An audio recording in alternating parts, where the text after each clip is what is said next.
Budaya kerukunan beragama. Setelah berolahraga, siswa masuk ke dalam kelas. Guru membimbing siswa dalam belajar kelompok. Setiap kelompok mendapat tugas dari guru. Mereka berdiskusi dan saling bekerja sama. Beberapa siswa berbeda suku, bahasa, dan agama. Semua kompak dan saling menghargai. Nah, adik-adik semuanya, ada beberapa agama di Indonesia. Ayo coba sebutkan ada berapa ya agama di Indonesia? Ya, agama atau kepercayaan di Indonesia ada 6. Yang pertama ada Islam, Kristen, Katolik, ada Hindu, ada Buddha, lalu ada Konghucu. Ini adalah agama atau kepercayaan yang diakui di Indonesia.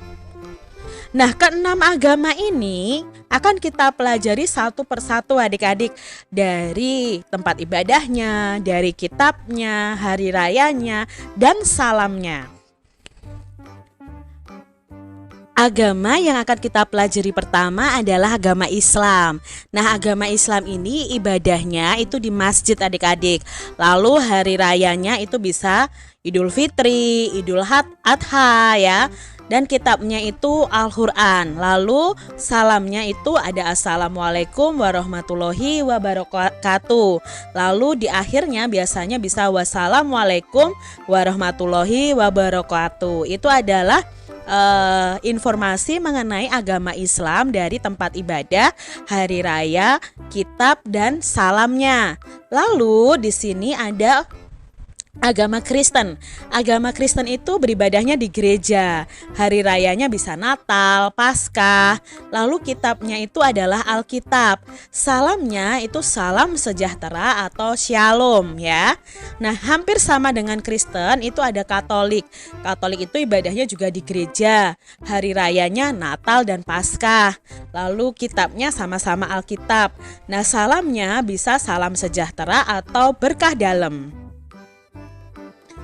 Lalu berikutnya ada agama Hindu. Agama Hindu itu ibadahnya di pura ya, pura tulisannya. Kalau orang Bali sebutnya pura ya.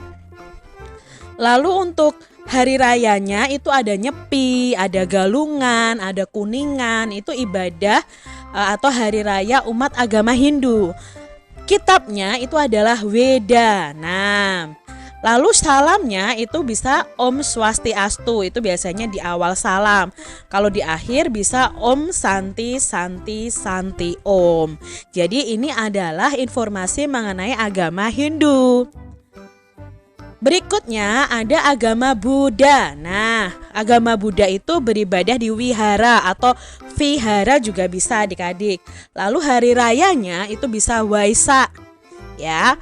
Kitabnya adalah Tripitaka. Nah, itu adik-adik perlu ketahui. Dan salam yang biasa digunakan adalah Namo Buddhaya. Nah, itu adalah salam yang biasanya diucapkan oleh umat agama Buddha. Berikutnya ada Konghucu. Nah, Konghucu ini salah satu kepercayaan yang ada di Indonesia. Tempat ibadahnya itu di kelenteng. Lalu hari rayanya itu ada Imlek ya. Lalu berikutnya ada kitabnya. Kitab Konghucu ini banyak sekali adik-adik. Ada Suking, ada Sujing, ada Wujing ya. Nah, untuk salamnya, kalau yang di Indonesia itu salam umumnya adalah salam kebajikan. Nah, kalau di bahasanya ini adik-adik, Wide Dongtian atau Xian Yo Yide itu bahasa orang Konghucu ya untuk memberikan salam. Nah, tapi karena mungkin orang Indonesia agak susah jadi pakainya salam kebajikan. Itu tadi informasi mengenai 6 agama yang ada di Indonesia. Apa tugasmu sebagai umat beragama adik-adik?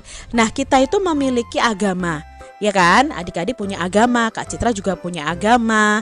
Ya, kita mempercayai Tuhan yang kita sembah. ya. Nah, sekarang tugas kita sebagai umat beragama itu apa saja? Nah, adik-adik harus tahu tugas kalian sebagai umat beragama.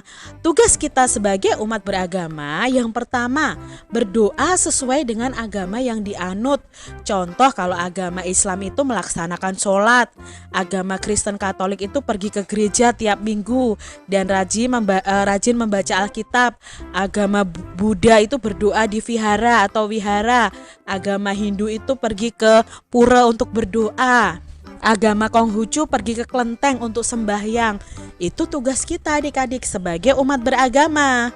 Yang kedua, kita tidak boleh mengejek teman yang memiliki agama yang berbeda dengan kita.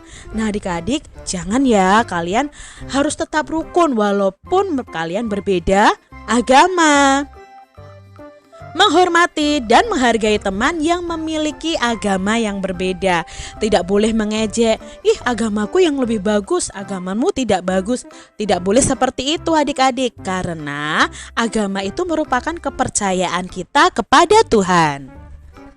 Yang keempat, kita bisa mengizinkan teman untuk melaksanakan ibadah agamanya.